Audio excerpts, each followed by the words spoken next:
ሰላም ፊልም ወዳጆች 911 ተመልሷል። የተመቻችሁ እንደሆነ እርግጠኞች ነን። ታዲያ ቪዲዮን ከመጀመሩም በፊት ላይክ እያደረጋችሁ ኩምኩሙት። ይመቻችሁ። ሰናይ ጊዜ። 911 በዚህኛውም ክፍል በአጓጊነቱም ቀጥሎ ትዕይንቱም አንድ የህንድ ቤተሰቦች ጋም አምርቶና ወስዶን አዲስ ጎጆ የሚወጡት ባልና ሚስትም በቤተሰቦቻቸው ሳቢያም ስለተተዋወቁ ከትዳር በፊት እየተጨነቁ ትዳር ውስጥ ሲገቡም ምን እንደሚጠብቃቸውም ለየሚዜዎቻቸው እየተናገሩ በሚዜዎቻቸውን በኩል ተዘጋጅተው ወደ ትዳር ለመግባትም እየተጨነቁም ቢሆንም የሰርግ ስነ ስርዓቱ ተደርጎላቸውም ጨርሰው በደስታ ሙሉ ቤተሰቡም አዳራሽ ውስጥ እየጨፈረ ሲዝናኑ በነበረበት ሰዓት በአስደንጋጭ ሁኔታ የአዳራሹ ወለል ሙሉ ለሙሉ ተደርምሶ ሁሉም ወደ ውስጥ ይገባሉ። የተረፉም ሰዎች በፍጥነት ወደ 911 ደውለው ድረሱልንም ይላሉ። በለው እንደተለመደው የነ ቦቢ ቡድንም ቦታው ላይ በፍጥነት ከተፍ ብለው ሊረዷቸውም ይሞክራሉ። ቦቢም ባክን ከላይ ወጥቶ ተንጠላጥለው ላይ የተረፉትም ሰዎች ካሉ እነሱን እንዲረዳም አዞት ሙሽራውም ደም በደም ሆኖ ተርፎ ግን ሚስቱን አጥቷት ድንጋይ ተደርምሶባትም ስላለ እንደዛው እየደማም ሊያወጣት ሲታገል እነ ቦቢም ማረጋግተውት እሱን ራቅ አድርገው እያከሙት የተደረመሰውን ድንጋይም አነሳስተው በተሳካ መልኩ ሚስትየውን ሙሽሪትንም በህይወትም አውጥተዋት ከባልየው ከሙሽራው ጋር አገናኝተው ደስታቸውን ይመልሱላቸዋል። ዋው! ቀጥለውም ለዚህ መደርመስ ምክንያቱን ሲያጣሩ የህንጻው ኮንክሪት ወደ ብረት እንዳልተቀየረም እያዩ ቦቢም የህንጻውን ባለቤት ላይም ለምን አልቀየርክም እያለ አንቆ ሲደነፋበት እና ሄንም ተደናግጠው ሊያረጋግጡም ይሞክራሉ። አመሻሽ ላይም ሄን ከፖሊሷ አቲናም ጋር ተገናኝታ የሆዳቸውን እያወጉ ሄንም ቦቢ ቤት ያየችውንም ጉድ እየተናገረች የቦቢ ምንም አይነት ቤተሰብ ቤት ውስጥም እንዳላየችና ከሰሞኑ ቦቢም እያሳየው ስላለው ድብቅ ባህሪውም ለአቲናም ነግራት አቲናም ከፈለግሽ ስለ ቦቢ ላጣራለሽ ብትላትም ተዩም እየተባለች ሄንም ታዲያ ቤት ላይ ከሰሞኑ ድሮ የምታቃት አሁን ታስራ ያለች ጓደኛዋም እስር ቤት ላይ እንዳስጠራቻትና ነገ እስር ቤት ልታያት እንደምትሄድም በዚሁም ደግሞ የማደጎም ልጅ ስለምታሳድገውም ጉዳይ ለአቲናም ስትነግራትም እንሰማለን። በንጋታውም ባክ ቤት ሲመለስ የአቢ መልእክትም ደርሶት ደውሎም ያወራታል። በባለፈው ክፍል እናቷ ጠፍታባት የተጨነቀችው አቢም እናቷን መጥፋት ለባክ የነገረችው እናቴ ከጠፋች 9 ሰዓትም ተቆጥሯል፣ ለፖሊስ ለሁሉም አሳውቂያለሁ፣ ግን ምንም አዲስ ነገር የለም እያለች እንባ እየተናነቃችም ነግራው ባክም እየተደናገጠና እያዘነ ወይ ቤት ልምጣና አብረን እንፈልጋት ካገኘናትም በኋላ ወደ በፊታችን እንመለሳለንም ብሏት ተስማምተው ለመጀመሪያ ጊዜ በዚህ መልኩ ለመገናኘት ወደ አቢ ቤትም ያመራል። በሌላ በኩል ሄንም እስር ቤት ላይ ማምርታ የበፊት ጓደኛዋንም አግኝታት ለምን እንደፈለገቻትም ጠይቃት እስር ቤት ያለችው ጓደኛዋም ከሰሞኑ ከፍርድ ቤት ቀጠሮም አለኝ ለኔ ዩኒፎርምሽን ለብሰሽ መተሽ ጥሩ ነገር እንድትናገሪልኝና ዳኞቹም እንዲራሩልኝ ነው እንድትተባበሪኝም ብላም ትለምናታለች። ሄንም እየተጨነቀችም ስለዚህ ጉዳይም አይሆንም ለማለትም ፈርታም ቢሆን ላስብበትም ትላታለች። ባክም ለመጀመሪያ ጊዜ አቢ ቤት ላይም ደርሶ በሩንም አንኳኩቶ ነርሷ ካርላም ሲከፍትለትና ሲያት አቢ እሷ መስለው ተደናግጦ ሊያወራት ቢልም ራሷ አቢ መታ ተዋውቀው እሱም በደስታ ተዋውቋት በካርታ ላይ የጠፋችው እናትየው የት ልትሄድ እንደምትችል እያጣሩ እቅድ አውጥተው ባክም እናገኛታለን እያለ ለአቢ ሞራልም ሰጥቷት ለፍለጋም ከቤት ይወጣሉ።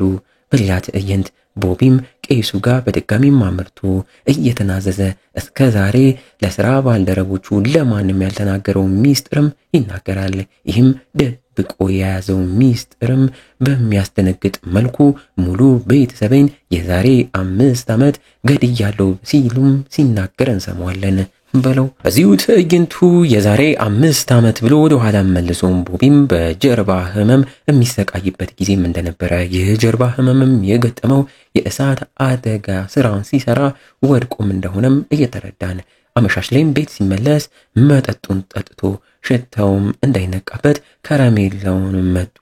ቤትም ገብቶ ሚስትና ልጆቹን ሰላም እያለ ሚስቱም እየተጠራጠረች ቢሆንም ዝም እያለችው እሱም ልጆቹን ካስተኛ በኋላ ለወገቤም ህመም በሚል ወክ ላድርግም እወጣለሁም እያለ ሁልጊዜ እንደሚያደርገውም ከቤትም ይወጣል። ሚስቱም ታዲያ ለዛሬ ይቅር ብትለውም እሱ ግን አይሆንም ብሎም ወጥቶ ታዲያ ወኩን ቀርቶ እዛው የሚኖሩበት አፓርታማ ከታች ያለም ክፍል ላይ በሊፍት ወርዶ እዛውም የተከራየው ባዶ ክፍል እንደሆነም እየተረዳን ገብቶም እሳቱን ለኩሶ በድብቅ ድራጉንና መጠጡን ተጠቅሞ ሸለብም አድርጎት ቆይቶም ሲነቃ ሰዓት እንደሄደ ማይቶ በድንጋጤና በፍጥነት ወደ ቤትም ይመለሳል። ወዮ ቤትም ሲገባ ሚስቱም ከተኛችበት ነቅታም እያየችው እየተበሳጨችበት እሱም ስልኬን ረስቼ ተመልሼ ነው የቆየሁት እያለ ሊያስተባብል ቢሞክርም እውነታውን እንዲነግራት ከመጠጥ ሌላ ምን አይነት ነገር እንደጀመረም ጠይቀውና አፋጣው። ቦቢም እያዘነም ሊደብቅም እየሞከረ ቢሆንም እያቃተው ለጀርባው ህመምም ማስታገሻ ኦክሲ የተባለውን ድራግ መጀመሩን ግን ደግሞ አታስቢ ከዚህ ሱስ እወጣለሁ እኔ ጠንካራ ሰው ነኝም ቢላትም ሚስቱ ግን ስራ ቦታም እንዲሁም ልጆቻችንን በመኪና ወደ ትምህርት ቤትም ስትወስድ በድራግ ደንዝዘክ ነው የሚሆነው ማለት ነው። እንዴት አደርጋለህ ከኃላፊነት ጎሎካል። አሁን አይኔ እንዳያይክ አልፈልግም ውጣልኝ እዛው ያመሸክበት እደርም ብላ በንዴት ታስወጣለች።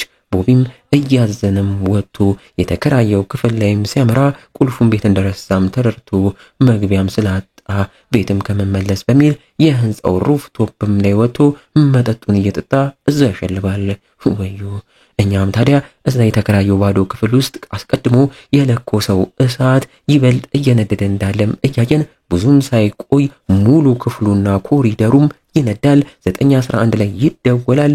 ከላይም ያሉ ሰዎች እንዴት እንውጣ እያሉ እርዳታም ይጠይቃሉ። በለው ቦቢም የእሳት አደጋ መኪኖችን ድምጽ ሰምቶ ነቅቶ የህንጻውን እሳትም ተመልክቶ በድንጋጤ ወደ ክፍሉም ሊወርድም ቢሞክርም እሱ በለኮሰው እሳትም እንደተፈጠረም እያወቀ የተቃጠሉ ሰዎችን እየረዳ ቤቱ ጋር ደርሶ ሚስቱና ልጆቹን እየተጣራ በሩንም ቢገነጥልም ወለሉ ተደርምሶ መግባት ያቅቷል። የእሳት አደጋም ሰራተኞች ደርሰው እሱም እንዳይሞት በሚል ይዘውትም ይወጣሉ። በዚህ መልኩ ሙሉ ቤተሰቡንም ያጣል። አሁን ላይም ለቄሱ እያለቀሰ በኔ ሳቢያ በዛች ቀን ቤተሰቤን ጨምሮ 148 ሰዎች ሞተዋል እያለም ይናገራል። በለው ከዚህ ስቃይም ለመገላገል ለ2 ዓመት በመጠጥና በድራግም ራሱን ደብቆ አሁን ግን ከዛ እያገገመ እንዳለ ግን ይህንን እውነታ ማንም እንደማያውቅም ይናገራል። ቄሱም ታዲያ ላረጋጋው እየሞከረ እውነታውን ለሚያውቃቸው ለጓደኞቹ ለባልደረቦቹ ቢናገር እንደሚቀለውም ይነግረዋል። ባክና አቢም የአቢን እናትን ፍለጋቸውን ቀጥለው ስለ ራሳቸው በመሃልም እያወሩ አቢም ዴት ራሱ ከወጣች ዓመታት እንዳለፋት እንዲሁም ከወንድ ጋርም ካደረች በጣም መቆየቷን ስትናገር የእሷ ታሪክ ተቃራኒ ሆነው ባኮዬም ይህን ሲሰማም ይገረማል። እዛው መኪናቸው ውስጥ እንዳሉ በመነጋገሪያው ሬዲዮን በኩል በአቅራቢያቸው የመኪና አደጋም ደርሶ የኤሌክትሪክ ፖልም ወደ መዋኛ ገንዳ ውስጥም ወድቆ ዛም ያለች ህፃንን ሊገል እንደተቃረበም ሰምተው ሊረዱም ወደዛም አምርተው እዛም ውስጥም ገብተው ባክም የእሳት አደጋ ሰራተኛ መሆኑን ለሰዎቹ እየተናገረ የልጅቷን ቤተሰቦችም አረጋግተው አብዩ አመጣችሁ ብልሃት በጎማም አድርገው መዋኛው ገንዳ መሃል ያለችውን ህፃን ልጅም ጎትተው ከመሞትም አተርፈው አውጥተዋት ለቤተሰቦቿም ይመልሳሉ። በዚህም ደርሳ ቦታውንም ለቀው ወጥተው እናትየውንም ፍለጋም ይቀጥላሉ። እንግዲህ እንዲህ እያለን የዚህኛውም ገራሚ ክፍል ማገባደጃ ትዕይንቶች ላይ ተቃርበናል። አመሻሽ ላይም እነ አቢም ከፖሊሷ አቲናም ተደውሎላቸው የጠፋችው የአቢ እናት ተገኝታ ሆስፒታል እንዳለችም ተነግሯቸው በፍጥነት ወደዛም አመርተው እናትየውን ያገኟታል። እናትየውንም ያገኟትና ወደዚህ የሚያመጧትን ሜክሲካን ሰዎች አቢም አመስግና እናቷንም ይዛ ከባጋም በሰላም እና በደስታ ወደ ቤትም ይመለሳሉ። ባክም የአቢን እናት በዚህ መልኩ ተዋውቆ አቢም ዛሬ ላደረገላትና ለተባበራት ነገር ሁላም አመስግናው ከዚህ በኋላ ግን ወደ ነበረውበት ጓደኝነትም እንደሚመለሱም ነግራው ለምን ሲል መገናኘት ከቀጠልን ስህተት ይፈጠራል።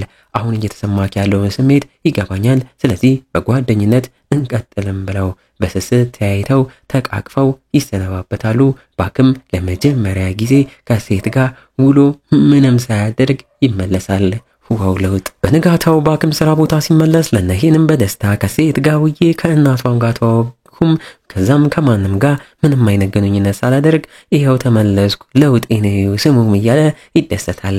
እዛው እንዳሉ የድንገተኛ አደጋም ጥሪም ገብቶላቸው በፍጥነት ወጥተው አንድ የመኪና ማጠቢያ ቦታም ላይ ሰራተኛው በማሽኑ ተጠቅልሎ መንቀሳቀስ አቅቶት ነበርና እሱን ረድተውት ወደ ሆስፒታል እንዲሄድ አድርገውት ባክም የተፈጠረውን በቪዲዮ እያየ ድክም እያለ እና ይሄንን ጠርቶም እያሳያቸው ሰራተኛው ሲሽከረከር እያሳየም ፈታም እንዲሉም ያደርጋቸዋል። ቦቢም ለመጀመሪያ ጊዜ ያንን እያየ እየሳቀ ይሄንም በዛ ተገርማም እያወራችሁ እሱም ከነሱ ስለ ራሱ እስካሁን ከባልደረቦቹ የደበቀው ነገር እንዳለና ዛሬ ሙሉ ስለሱ ስለ እውነታው እንደሚነግራቸው ወደ ስራውን ቦታም ሲመለሱ አሪፍ ምግብ ስሪ በዛውም እነግራቸዋለሁ ይላታል። ዋው! በስተመጨረሻም ትዕይንቱ ላይ ባክም ከስራ መልስ ቤት ተመልሶ አልጋ ውስጥም ሆኖ ለአቢም ደውሎላት ስላሳለፉት ቀንም እያነሳ እያወራት ግን እውነቱን ተናገሪ፣ ከኔ ጋር ግንኙነት ማድረግ አልፈለግሽ ነበር ወይም እያለም እያፋጠጣት አቢም እየተሽኮረመመች ያው ጥሩና አማላይ ነክ እንዴት አልፈልግም ስትለው ባኮዬም እቺ ጠጋ እንደሚባለው አሁን ታዲያ ምንድነው የለበሽው እያለ ሌላ ታሪክ ውስጥም ሲያስገባት እናየዋለን። አይባክ መቼም አይለወጥም። እናንተስ ግን ወደፊት ይሳሳታሉ ወይስ አይሳሳቱም ብላችሁ ታስባላችሁ? እስኪ ግምታችሁን ንገሩን። በቀጣይም ክፍል እንደተለመደው 911ን በጉጉት የምንጠብቀውም ይሆናል። ይመቻችሁ።